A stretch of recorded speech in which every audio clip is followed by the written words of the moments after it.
busy day yesterday.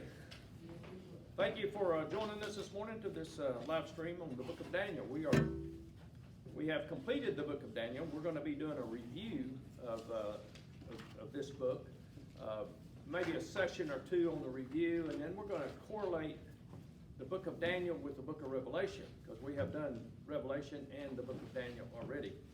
So I want to show you how the prophecies and things interact. So if you're at home and you want to turn your Bible to Daniel chapter 1, as I said, we're going to go through it kind of quickly to review the high points. When you go through a whole book, and what you want to remember, try to remember, are some of the high points of the study, because to remember it all is pretty difficult. So if we started looking at the book of Daniel and started at chapter 1, that is historical. In fact, Clarence Larkin says the first 6 chapters are historical, and then starting at 7 and 8 and 9 and 10 are the more prophetical. But there is a lot of prophecy in chapter 2, which we will look at. So we do have a chart that we use here, and it's a chart by Clarence Larkin. And it allows you to look at some of the things of each chapter. So if you looked at the very top of the chapter here, it says the personal history of Daniel. So let's just talk a little bit about Daniel. Daniel and his 3 friends, Shadrach, Meshach, and Abednego, were of royalty. They were born in the family and lineage of King Hezekiah. And Isaiah chapter 37, it talks about that Hezekiah's descendants would be taken into captivity and made eunuchs. And we know that in chapter 1, when we read about that all of them were made eunuchs when they came, because the prince of the eunuchs took them under their control. And why did they change their name and their culture and everything? It's because they were going to be gone for at least 70 years. And they everything they knew back in Jerusalem, the Babylonians were trying to change that. So what do? They change your name. They change your culture. They change what you eat. They changed it. They wanted to change everything about them so they wouldn't recognize what they were missing back in Jerusalem. But implanted into the hearts of these men, young boys, they weren't men, they were young boys. They were only 14 years old. Young men that they couldn't change it, because they had seen the glory of the temple. They had seen, they'd heard the prophecies of Jeremiah and stuff. So they weren't willing to give any of it up. So in chapter 1, there's one verse I want you to remember. It's verse 8. When they tried to push the food upon Daniel and his friends, they didn't want to do it. So it says here, Daniel purposed in his heart that he would not defile himself with the portion of the king's delicacies, nor with the wine which he drank. Therefore he requested of the chief of the eunuchs that he might not defile himself. Now I like that. He purposed in his heart he would not defile himself. And it didn't matter if it was going to be, he was going to be killed or not. Said he wasn't going to defile himself. So, the deal is they worked out a bargain that they wouldn't eat the pork and the stuff that the Babylonians were pushing on them. And he said, what if we just ate vegetables and fruits and stuff and not any of that, and then we'll check at the end of 10 weeks who looks the best. And of course, at the end of that period, they looked at them and they all looked better than any of the other captives. And so they won that battle. And also something that's very important about this is when Daniel and his friends were taken captivity. This happened on a specific day. The beginning of the times of the Gentiles was Nisan 1, 606 BC. And this began a period called the times of the Gentiles. In other words, Israel had not been under anyone's control or slavery until you look back to the Egyptian captivity. And they had come out of Egypt in 1455 BC. And then God made the covenant with them on Mount Horeb. Actually, he married them. And then they came out of that captivity. And then under David and Solomon's reign, they had the greatest nation in the world. David started it all. He defeated the Jebusites and took Jerusalem and made it his capital. And then Solomon, his son, followed him and built the temple. And this temple was one of the 7 wonders of the ancient world. It was a beautiful temple. Gold inlaid inside, and beautiful limestone, white limestone. It was a beautiful temple. You can see pictures of it, of Herod reconstructing it. The one that you see most of the time is Herod's temple at the time of Jesus' day. That's what it looked like in his day. But that was a rebuilt temple. But the one that Solomon originally built had the glory to it. And so this temple was a place of worship.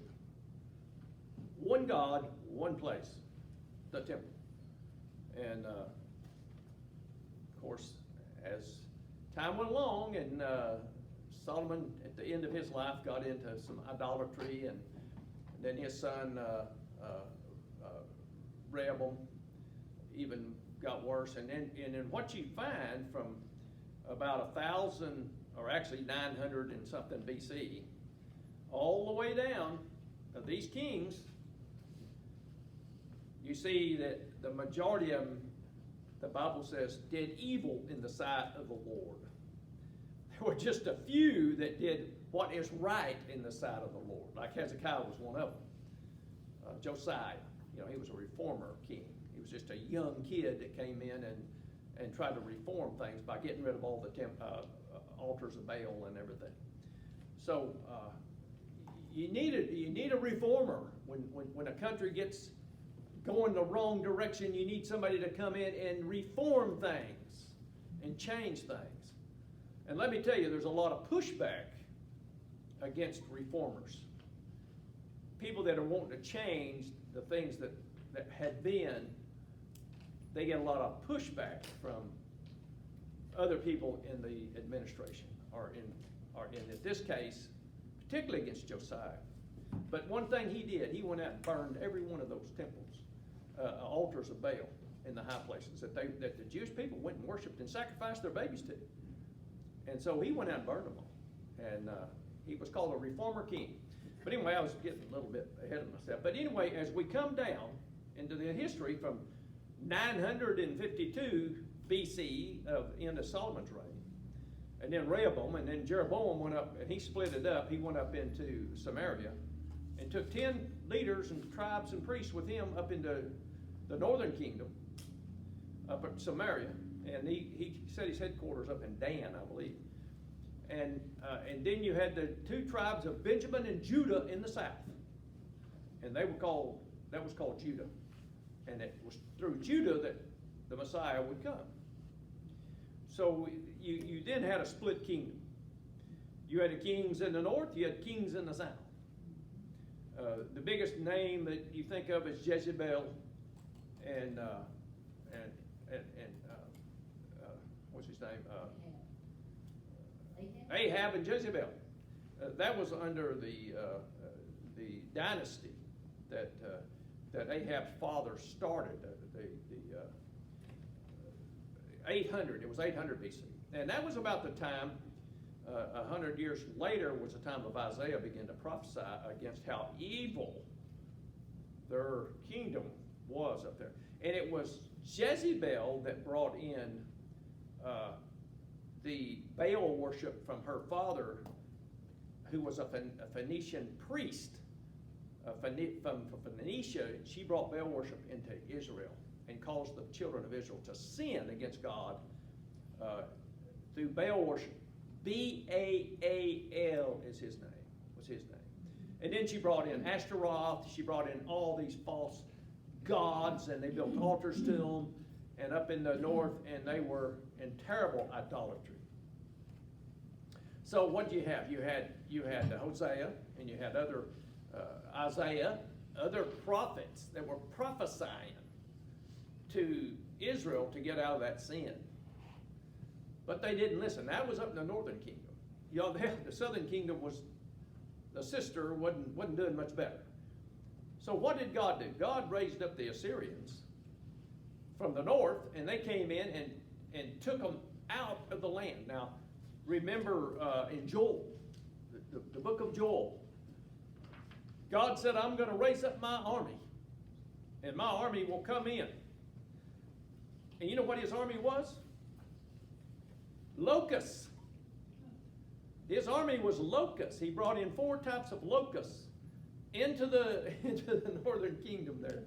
And it ate everything up. And there was nothing to eat. Created a famine. Plus then he brings in the Assyrians and yanks them out of the land. And those 10 tribes lost their identity. Because, as I said, the thing that the Assyrians and Babylonians want to do is when they took you captive, they brought you back, they wanted to get rid of your identity. So they split all the families up, took them into different directions so they'd never see each other again, changed their names and put them as slaves. That's because they got into idolatry and disobedience to God. 115 years later, what happens? Jeremiah began to prophesy that God was raising up a bird of prey in the east. Nebuchadnezzar, King Nebuchadnezzar, and his armies. And he began to defeat the Egyptians and different others. And he came and laid siege on Jerusalem. And there were the first king, I think was Zedekiah. And he laid siege to them. He took captives back, Daniel and all them. But he made them pay tribute, and that's taxes. And they laid an incredible amount of tax upon the Jewish people. He left them in the land, said, okay, well, you can stay in the land, but you got to pay us all these taxes every year. Well, things went along from 606 down to 587. And Zedekiah, the last king, says, you know, they're 600 miles away, and I'm not paying them any more taxes. I'm not going to pay any more taxes. So, what happened? Nebuchadnezzar loaded up their armies, and they came back to Jerusalem. And this time, they weren't going to show any mercy. And on the 9th of Av, we call it Av, was August. 9th of Av, 587, they destroyed the temple, the walls, the gates. Now, they didn't destroy the temple like that happened in 70 AD on the 9th of Av, where Jesus predicted that not one stone would be left upon another stone. They just sacked it. They took all the gold and silver implements and things and took them back to Babylon. They didn't burn it. They just did some defacing of it. They destroyed the walls and the gates and left it in ruins and took the other captives that had been left to work. They took them to Babylon.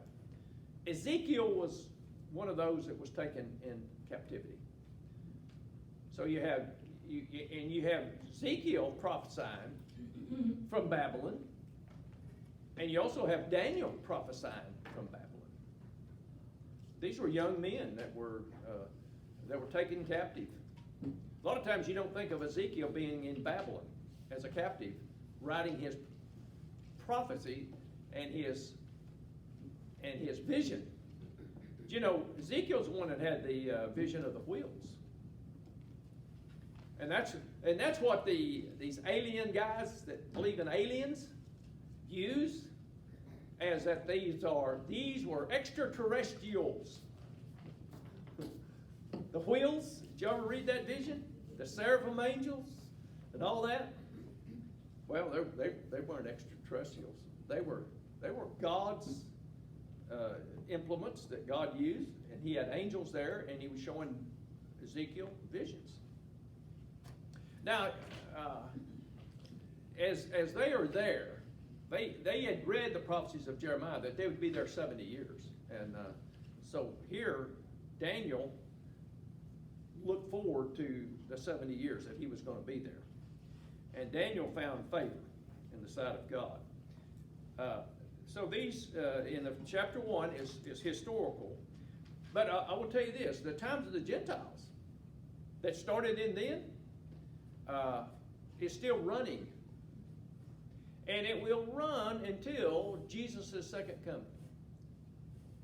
When Israel will finally come out from under Gentile,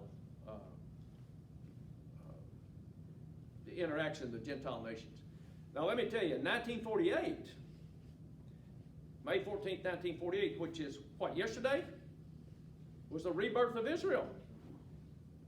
Remember that? 1948. We celebrated, we had a funeral and everything. I forgot to even think much about celebrating Israel's birthday. 48 to now is what, 70 something years? Almost 80, coming up almost 80. And that completed a cycle from 606 BC to 1948 of 2,520 year cycle. And you often wonder, why did God pick exactly May 14th, 1948? Because Nisan 1, 606 BC to May 14th, 1948 completed that 2,520 year cycle. Now, in Grant Jeffrey's book, he has several books on prophecy, but Grant lays out the charts, like these charts that we have, with all of the dates and things. It shows you how it goes down to this 2,520 year cycle of God's timing. As we said in the book of Daniel, it is history written in advance. Always remember, these prophetic books that are in the Bible are history written in advance. God wrote it, and then it came to pass. and you can see natural history where it all came to pass. So chapter 1, we see Daniel's three friends and Daniel finding favor. And then in chapter 2, Nebuchadnezzar's dream. And this right here, this chart here, is the dream that Nebuchadnezzar had. Now, think of it this way. In your review, chapter 1 is historical. It's about Daniel's and his friends' life or being taken captive and ending up in the courts of Nebuchadnezzar. And then chapter 2 begins with Nebuchadnezzar having a dream. And what he saw was this colossus, but he didn't know what it meant. So he asked all his soothsayers and astrologers and all them to come in and tell him what the dream meant. And he says, tell me what I dreamed and tell me what it meant. And of course, if he had told them what the dream was, they could have said anything. But if he says, tell me what I dreamed and then tell me what it meant. And if you read this, it says that Nebuchadnezzar was very troubled that his sleep left him. He brought in all his sorcerers and astrologers to tell the king his dreams. So they came and stood before the king. And the king said to them, I have had a dream, and my spirit is anxious to know the dream. And then the Chaldean spoke to him and says, O king, live forever. Tell your servants the dream, and we'll give you the interpretation.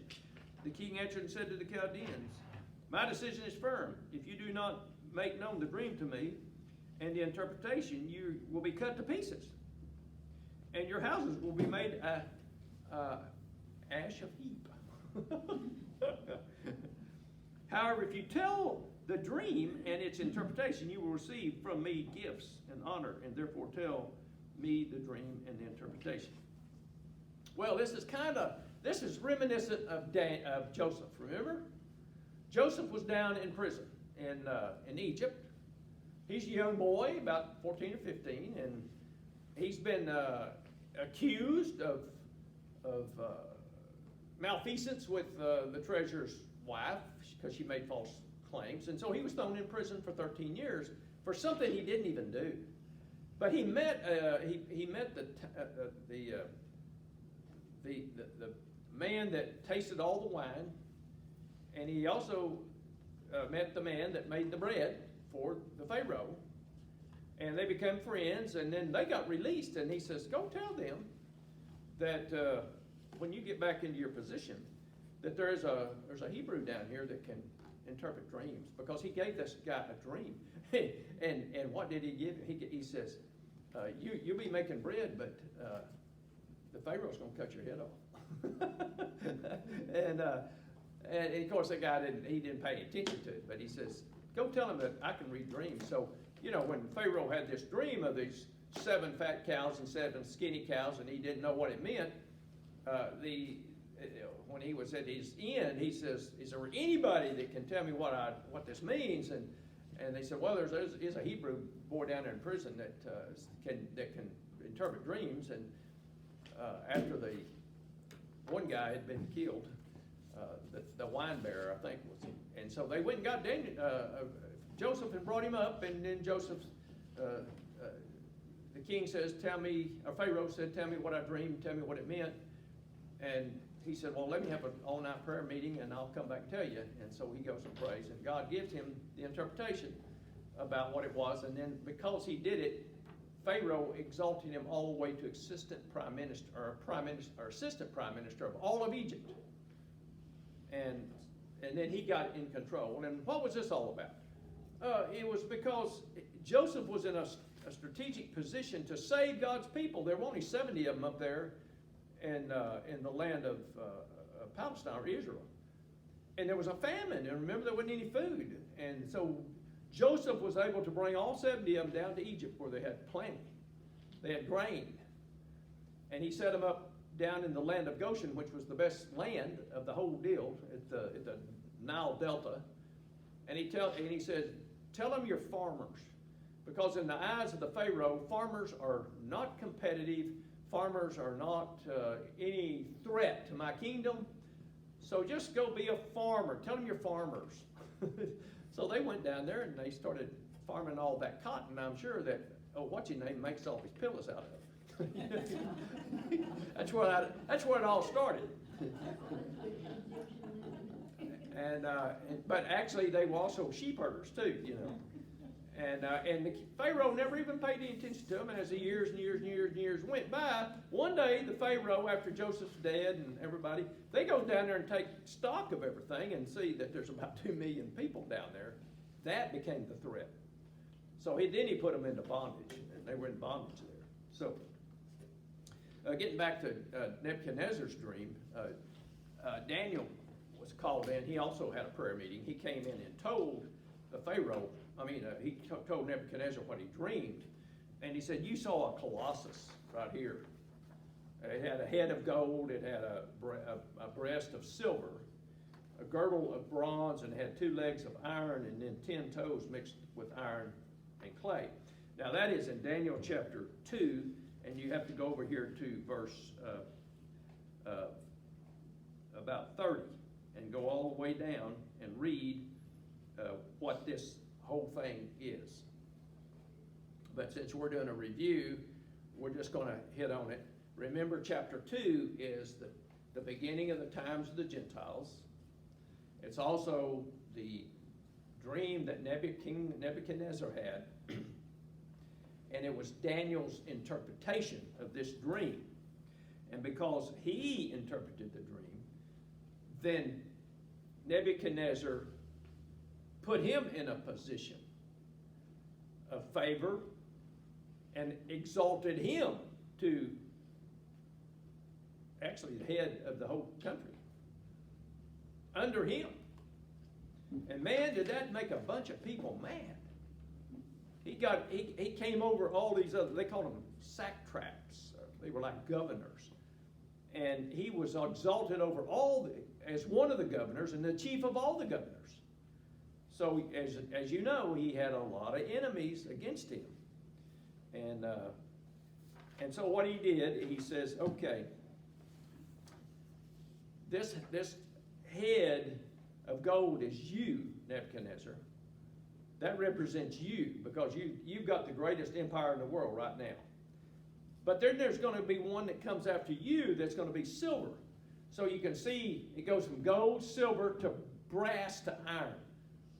In other words, the value of the metals and the value of the Gentile powers goes down in decreasing order. And the silver became the Medo-Persian Empire. The brass around here was the Alexandrian Grecian Empire. The two legs, the Eastern and Western division, became the Roman Empire, of which later the Roman Empire would be divided into the Eastern Church and the Western Church. Eastern Church became the Greek Orthodox. The Western Church is the Roman Papal Church. And then down at the bottom of are the 10 toes of iron mixed with clay, and then the stone cut out without hands, right here, is the kingdom reign of Jesus Christ, a 1,000-year reign. And it says, when you get over here into the last part of this chapter 2, let's look at verse 45, if you have. Inasmuch as you saw that the stone was cut out of the mountain without hands, and that it broke in pieces the iron, the bronze, the clay, the silver, and the gold, the great God has made known to the king that what will come to pass after this. The dream is certain and the interpretation is true. In other words, the kingdom of God will destroy all the other Gentile kingdoms of the world. This kingdom of the kingdom cut out without human hands is the kingdom that God sets up on the earth. It's called the millennial reign of Christ for 1,000 years.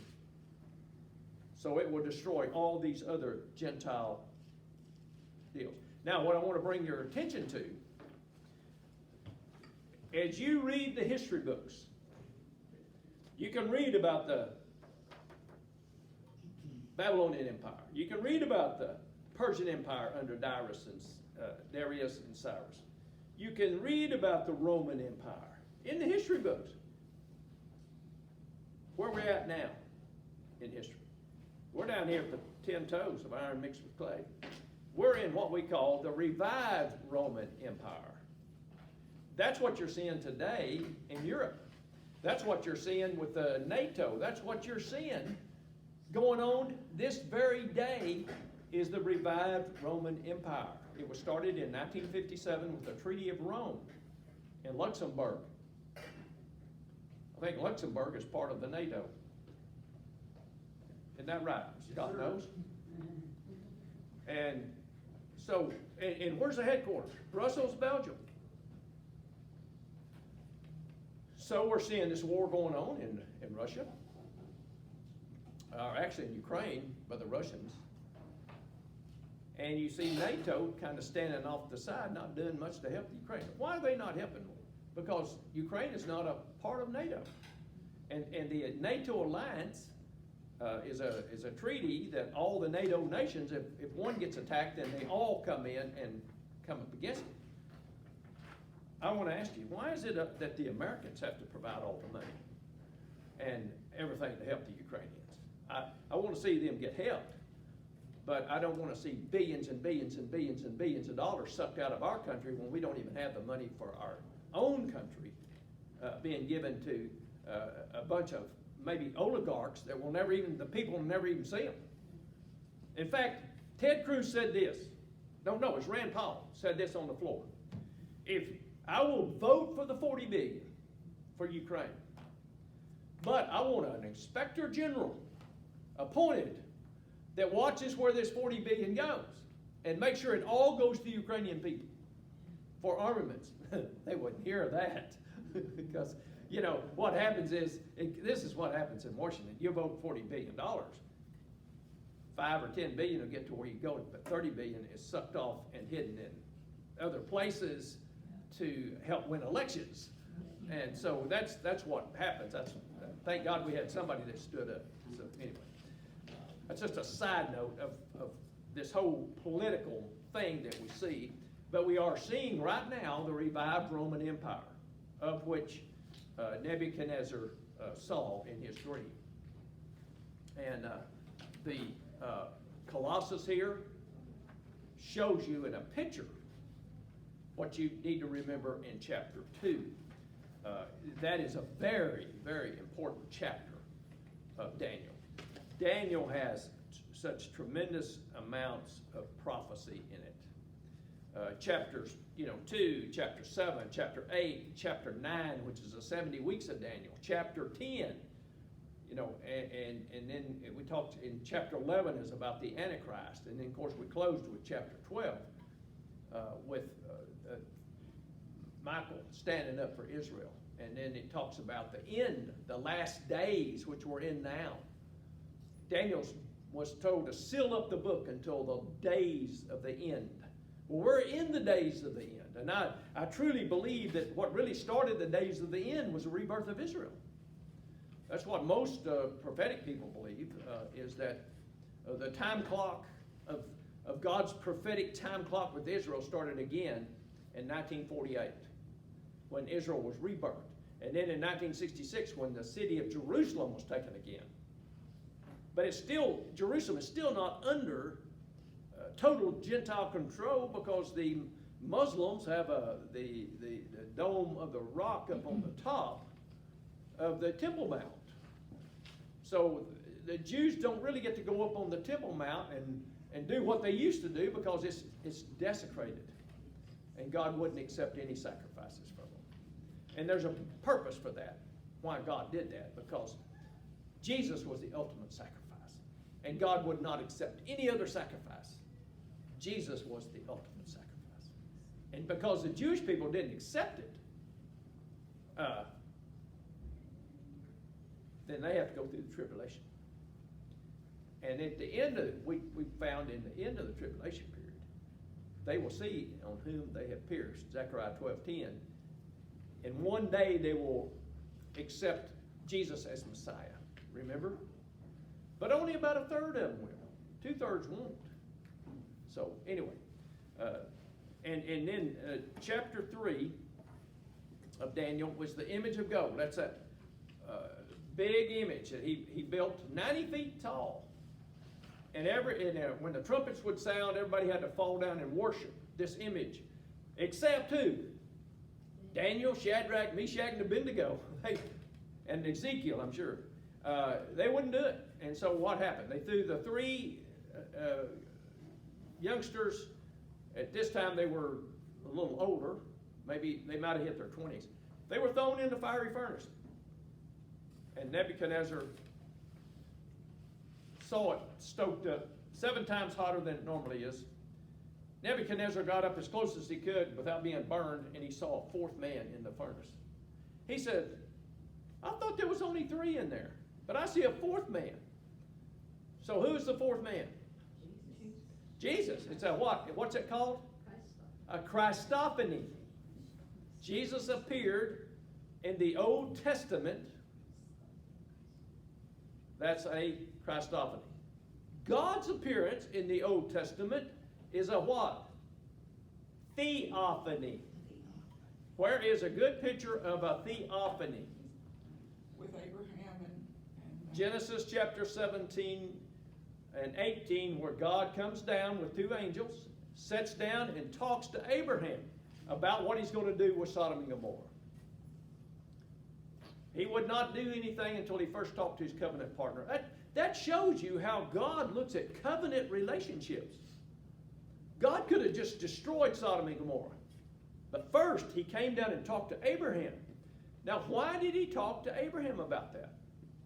Because Lot and his family was in Sodom. So he came down and he says, I'm going to destroy that down there. I'm going to send these two angels down there.